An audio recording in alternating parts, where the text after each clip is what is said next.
2024 kita merayakan hari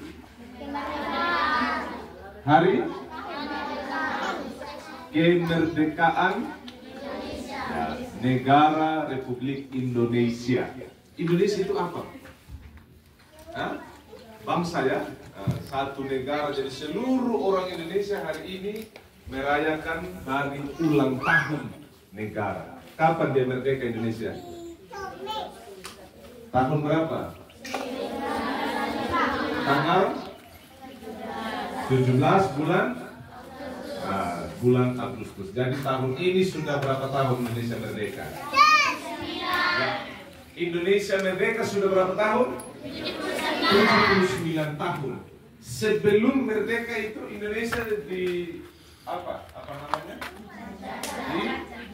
Dijajah. Arti dijajah itu apa? Ada tahu? Arti dijajah itu kayak bagaimana?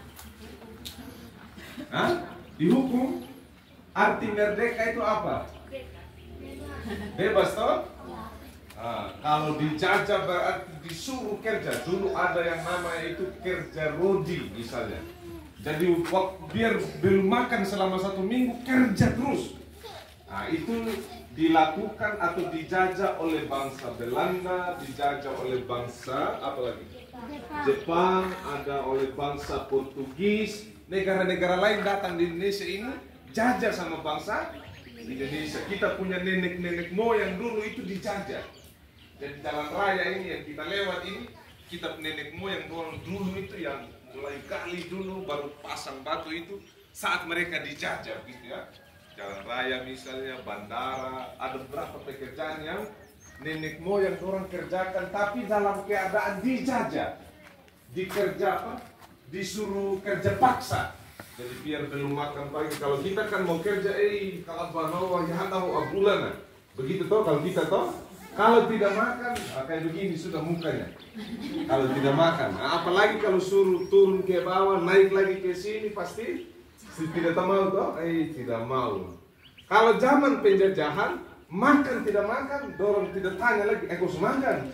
Kalau bilang belum, berarti tunggu makan baru kerja. Tidak ada begitu.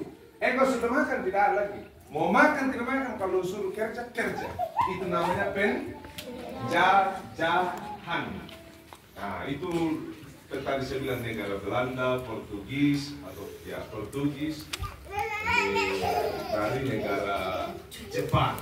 Jadi mereka yang jajah sama kita. Setelah itu 17 Agustus oleh perjuangannya kita punya nenek moyang juga lalu toko-toko, jadi Indonesia itu merdeka. Jadi pas merdeka tidak ada lagi penjajahan walaupun memang masih ada. Tetapi Indonesia sudah menyatakan kami merdeka. Tidak ada lagi yang jajah sama kami. Begitu ya. Nah, sekarang tidak ada lagi penjajahan, tidak ada lagi yang suruh kita kerja paksa dan lain sebagainya. Tidak ada lagi negara-negara lain yang jajah kita. Nah, sekarang teman-teman, mau dijajah atau mau merdeka? Nah, lebih suka keadaannya kalau dijajah atau mau di merdeka? Merdeka ya? Jadi senang tidak kalau kita sudah merdeka secara bangsa Indonesia? Senang? Senang? Tidak ada yang tidak senang kok? Kalau kita sudah merdeka, ada yang tidak senang? Nah, berarti kita semua mau untuk merdeka.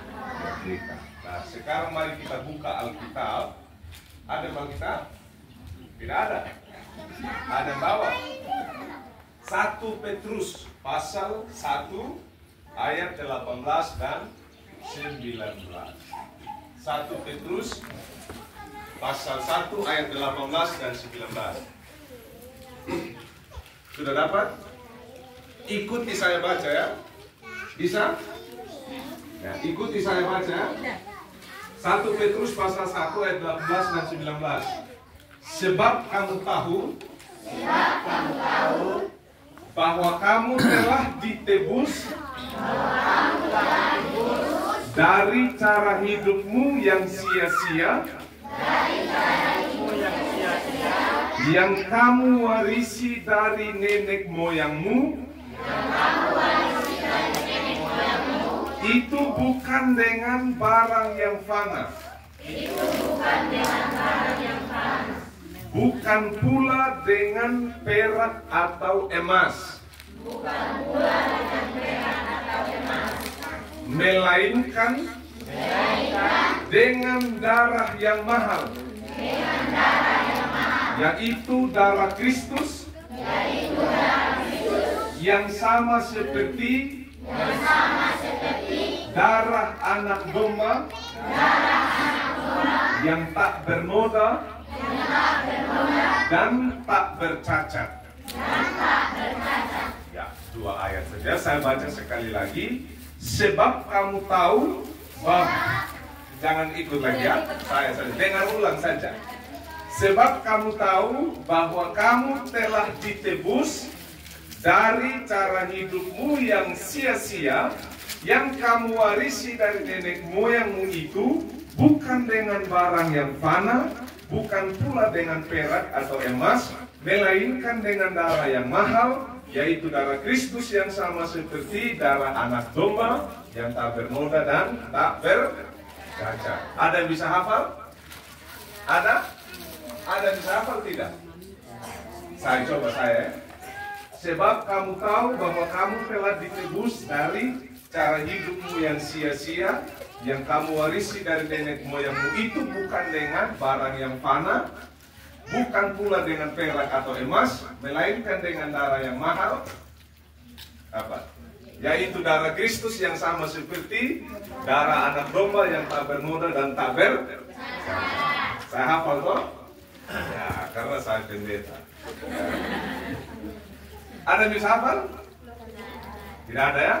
Nah, tadi sebab pendeta bilang Indonesia hari ini merayakan hari kemerdekaan atau hari kebebasan. Hari kebebasan dari penjajah. Nah, Bapak pendeta juga ambil 2 ayat tadi. 1 Petrus pasal berapa? Pasal 1 ayat 18 dan 19. Bapak pendeta juga mau berbicara tentang kemerdekaan juga. Tapi ini bukan Indonesia yang merdeka, tetapi manusia yang merdeka. Tadi bilang, sebab kamu tahu bahwa kamu telah ditebus. Ada tahu arti ditebus? Itu sama dengan dimerdekakan. Atau kamu sudah dimerdekakan. Itu arti dari kata ditebus. Ada yang tahu arti ditebus? Ada? Sama dengan kalau kita pergi pinjam orang punya kerbau. Halo? Masih bisa lihat saya? Sama dengan kalau kita punya orang tua toh, pergi ambil orang punya kerbau. Berapa pun kerbau? 5 juta atau 10 juta misalnya. Oh, kasih dulu ya, saya pakai. Nanti bulan depan saya datang, saya bawa uang 10 juta. Nah, ambillah itu kerbau. Nah, bulan depan baru bawa uang 10 juta. Itu namanya dibayar atau ditebus. Itu contoh sederhananya begitu. Nah, sebab kamu tahu bahwa kamu telah ditebus dari cara hidupmu yang sia-sia, yang kamu warisi dari nenek moyang. Siapa yang dimaksud dengan nenek moyang situ? Ada yang tahu? Apakah kita punya bapak, atau kita punya mama? Hah? Yang dimaksud dengan nenek moyang situ adalah Adam dan Hawa. Kamu telah ditebus dari cara hidupmu yang sia-sia, yang kamu warisi dari nenek moyangmu itu, yaitu Adam dan Hawa. Ada yang ingat cerita Adam dan Hawa? Ada tahu? Nah, Adam dan Hawa itu di Taman Eden, Tuhan bilang, setelah hari pertama, kedua, sampai hari kelima Tuhan menciptakan segala sesuatu. Hari keenam diciptakan manusia. Lalu bilang perintahnya, Adam, semua pohon dalam taman ini boleh kamu makan dengan bebas. Tetapi pohon pengetahuan yang baik dan yang jahat janganlah kau makan. Pada saat engkau makan, pastilah engkau mati. Tuhan bilang begitu sama Adam. Jadi Adam, semua pohon ini boleh kau makan, tapi yang ini jangan. Pohon pengetahuan tentang yang baik dan yang jahat. Kira-kira waktu itu Adam itu butuh makanan berapa kira-kira? Kan baru Adam saja toh. Padahal di taman ini penuh dengan makanan. Iya toh, kalau dia makan pisang, makan lagi mangga, makan lagi nangka, pasti dia kenyang dan dia tidak kekurangan makanan sebenarnya. Tapi waktu itu ketika ular datang, goda sudah sama Adam dan Hawa. Kalau engkau makan Hawa, engkau tidak mati. Engkau pasti sama dengan Tuhan. Hawa dia tergoda. Dia tidak dengar dan dia tidak ikuti lagi itu perintahnya Tuhan yang bilang, semua ini boleh tapi ini jangan makan. Dia pergi sudah ini Hawa, dia ambil itu buah pohon yang dilarang, dia makan. Lalu dia kasih juga kepada suami yang nama Adam. Nah, ini namanya melanggar perintah Tuhan. Ya, dia melanggar. Tuhan bilang semua boleh makan, tapi yang ini jangan. Tetapi yang dilarang jangan tadi, mereka sudah makan. Itu namanya melanggar perintah Tuhan, dan itu yang disebut dengan dosa. Jadi dosa artinya apa? Melanggar perintah Tuhan. Jadi kalau Tuhan sudah perintahkan misalnya A, B, C, D, tapi yang manusia lakukan kalau tidak sesuai dengan A, B, C, D tadi, itu namanya dosa. Kalau Tuhan bilang dalam ayat itu perintahnya, jangan mencuri. Itu perintah Tuhan toh? Jangan mencuri. Kalau ada yang mencuri itu artinya dosa. Karena Tuhan bilang jangan mencuri. Kecuali Tuhan bilang silakan mencuri. Jadi kalau kita curi itu bukan dosa. Tapi Tuhan bilang apa? Jangan mencuri. Jangan membunuh. Tapi kalau ada orang membunuh itu berarti dosa. Jangan caci maki. Kalau ada yang bercaci maki itu namanya dosa. Karena melanggar perintah Tuhan. Jadi dosa artinya pelanggaran perintah Tuhan. Apalagi yang dilarang oleh Tuhan yang lain. Apa yang diperintahkan Tuhan? Kasihi sesamamu seperti dirimu sendiri. Nah, kalau kita membenci sesama kita, itu berarti dosa. Jangan mengucapkan saksi dusta. Jangan bohong, jangan suka tipu, Tuhan bilang. Kalau kita suka bohong dan suka tipu, itu berarti dosa. Nah, Roma, dalam kitab Roma pasal 6 ayat 23 bilang, upah dosa ialah apa? Coba sama-sama ucapkan. Upah dosa ialah maut. Upah dosa ialah maut. Sama-sama kita ucapkan 1, 2, 3. Upah dosa ialah maut. Apa itu maut? Ya, maut itu kematian yang kekal. Halo? Apa sudah tadi saya bilang? Upah dosa ialah bukan siapa itu. Ya, upah dosa ialah apa? Upah dosa ialah maut. Sama-sama. Upah dosa ialah maut. Upah dosa ialah maut. Jadi kalau berbuat dosa, upahnya atau hadiahnya bukan dikasih uang, bukan dikasih motor hadiahnya, tetapi maut. Maut itu kematian yang kekal di neraka. Jadi tidak ada lagi pengampunan, dan kalau orang sudah dibilang maut itu dia ada dalam kesengsaraan di neraka. Nah, kembali ke tadi, kamu telah ditebus dari cara hidupnya sia-sia yang kamu warisi dari nenek moyangmu itu. Nah, dosa itulah yang dibuat oleh Adam dan Hawa yang kita semua warisi sampai sekarang.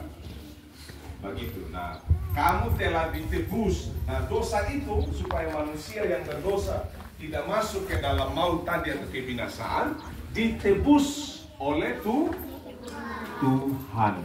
Tuhan yang tebus kita supaya tidak jadi kita manusia berdosa. Halo, saya tanya, di sini kita semua berdosa kok? Berdosa? Berarti kalau berdosa pasti mati, masuk mana? Nah, berarti kita semua ini mati masuk neraka ya? Mau tidak? Hah?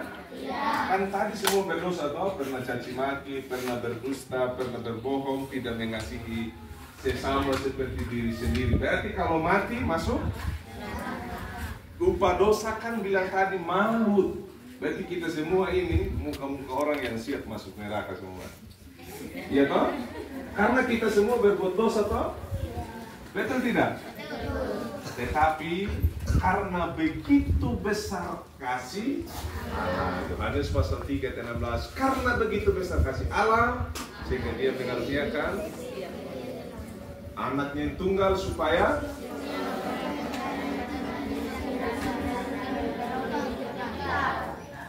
melainkan beroleh hidup yang kekal. Karena begitu besar kasih Allah. Karena apa? Begitu besar kasih Allah. Jadi karena begitu besarnya Tuhan mengasihi kita, Tuhan sayang sama kita, orang yang tadi saya bilang kalau mati masuk maut atau neraka, Tuhan itu sayang sama kita. Sehingga dia memberikan anaknya yang tunggal itu, Yesus Kristus. Dia mati bagi kita di atas kayu salib, menjadi penebus bagi dosa kita. Maka tadi 1 Petrus bilang, kamu tahu bahwa kamu telah ditebus dari cara hidup yang sia-sia yang kamu warisi dari nenek moyangmu itu bukan dengan barang yang fana. Kamu telah ditebus bukan dengan emas atau perak, melainkan dengan darah Kristus. Dengan apa? Sama-sama. Dengan apa? Darah Kristus. Saat kapan? Saat kapan darah Kristus menebus kita? Saat dia mati di atas kayu salib. Jadi ketika Tuhan Yesus mati di atas kayu salib, halo? Bisa lihat saya kok? Bisa. 1 menit lagi ya. 1 menit lagi kita akan makan. Saat Tuhan Yesus disalibkan di atas Golgota, dia bilang apa? Sudah selesai. Dan setelah dia bilang sudah selesai, ya Bapa, di dalam tanganmu kuserahkan nyawaku. Dan Tuhan Yesus mati. Nah, dengan matinya Tuhan Yesus itu, kan kita semua penonton itu ya, orang peragakan di film Yesus, kan disiksa dulu, apa dulu dicambuk, baru dia disalibkan. Darahnya mengalir gitu. Nah, dengan matinya kita semua telah ditebus dari dosa kita. Harusnya yang mati itu adalah kita. Kan Tuhan bilang sama Adam, Adam, saat engkau makan buah ini pastilah engkau mati. Dan Adam dan istrinya makan betul, berarti upahnya ialah mati. Nah, dan mati itu digantikan oleh Tuhan Yesus di atas kayu. Harusnya kita semua ini yang disalib. Nah, kita semua ini, biar anak kecil juga, kalau mati apa harus juga disalib. Kan dia menanggung hukuman karena berdosa begitu. Tapi itu sudah ditanggung oleh Tuhan Yesus Kristus. Jadi Tuhan Yesus yang datang ke tengah dunia, yang tidak berdosa, tetapi dia yang disalibkan. Itulah kemerdekaan kita, orang yang percaya kepada Tuhan Yesus Kristus. Jadi kita manusia berdosa ini, kalau kita mati, kita tidak akan masuk ke dalam kebinasaan, tetapi masuk dalam kerajaan surga. Satu syaratnya. Apa syaratnya? Hah? Percaya kepada Tuhan Yesus Kristus. Tadi Yohanes 3:16 bilang, karena begitu besar kasih Allah akan dunia ini, sehingga dia mengaruniakan anaknya yang tunggal. Siapa anaknya yang tunggal? Tuhan Yesus. Supaya setiap orang yang percaya kepadanya tidak binasa. Nah, kalau orang yang tidak percaya bagaimana? Halo? Kalau orang yang tidak percaya kepada Tuhan Yesus bagaimana?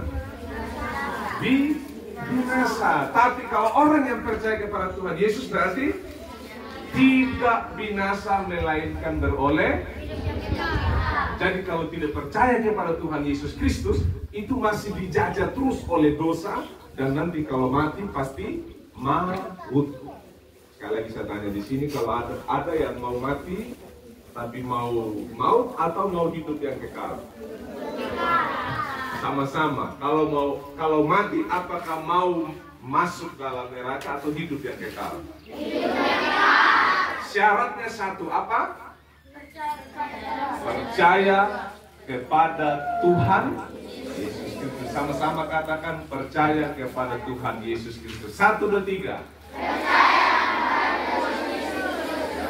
Kalau kita percaya kepada Tuhan, berarti kalau kita mati, bahkan selama kita di dunia ini, kita menerima kasih karunia Allah, dan kalau kita mati juga memperoleh hidup yang kekal.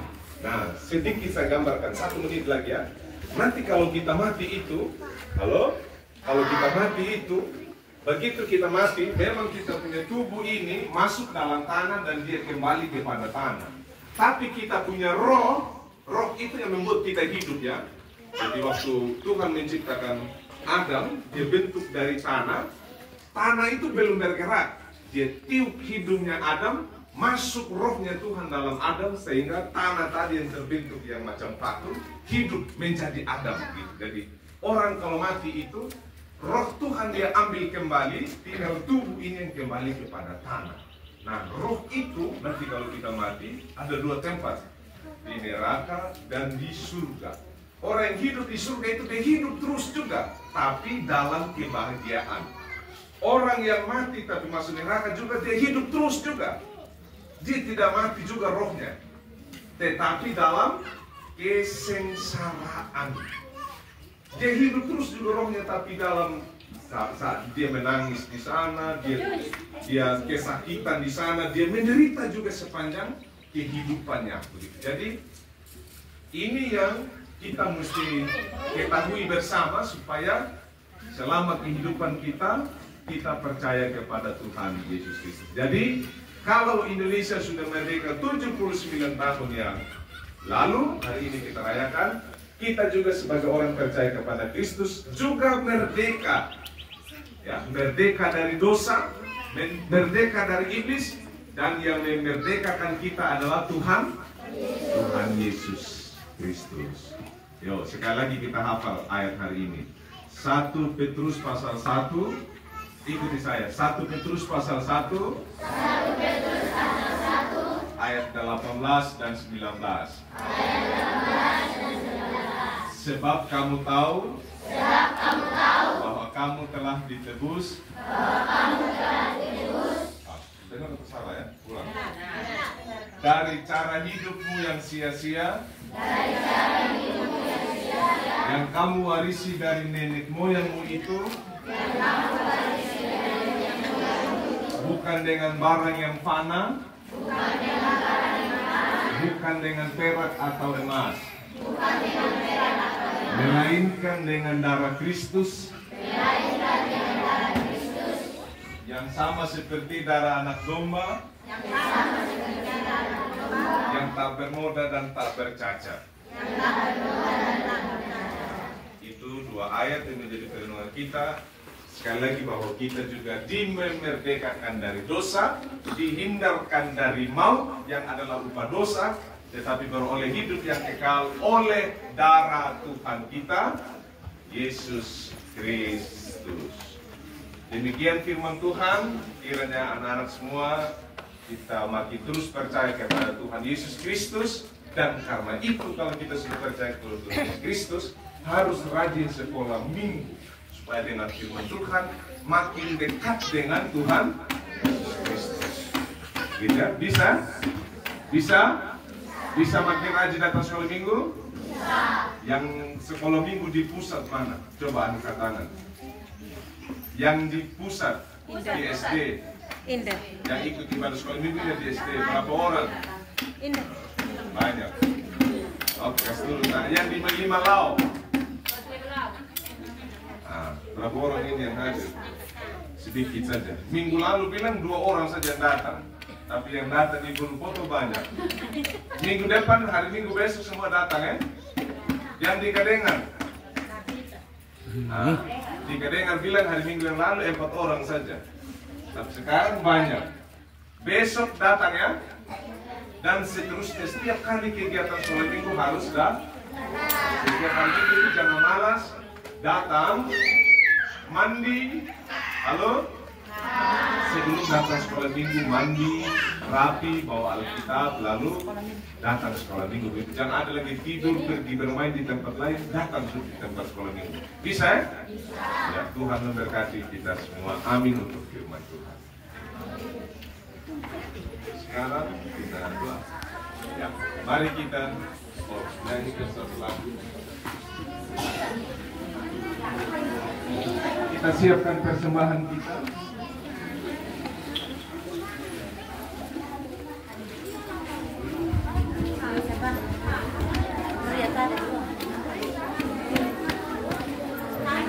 Mari kita semakin duduk.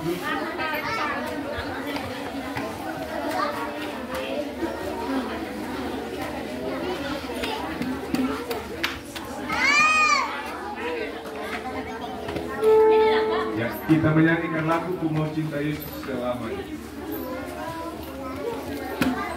Indah. Indah. Indah. Indah. Sama-sama.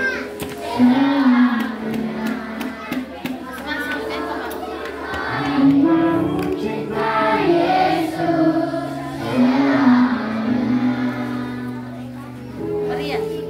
Meskipun badai silih berganti dalam hidupku, ku tetap cinta Yesus selamanya.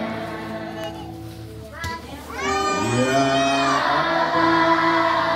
Allah, ini aku anakku, layakkanlah seluruh hidupku. Ya Bapa, ini aku anakku, pakailah sesuai dengan rencanamu.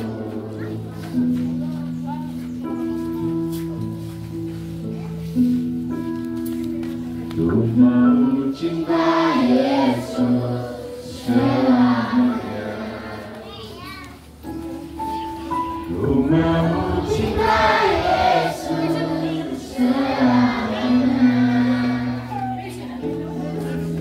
Meskipun badai silih berganti dalam hidupku, ku tetap cinta Yesus selamanya. Ya Bapa, ini aku anakku, layakkanlah seluruh hidupku. Ya Bapa,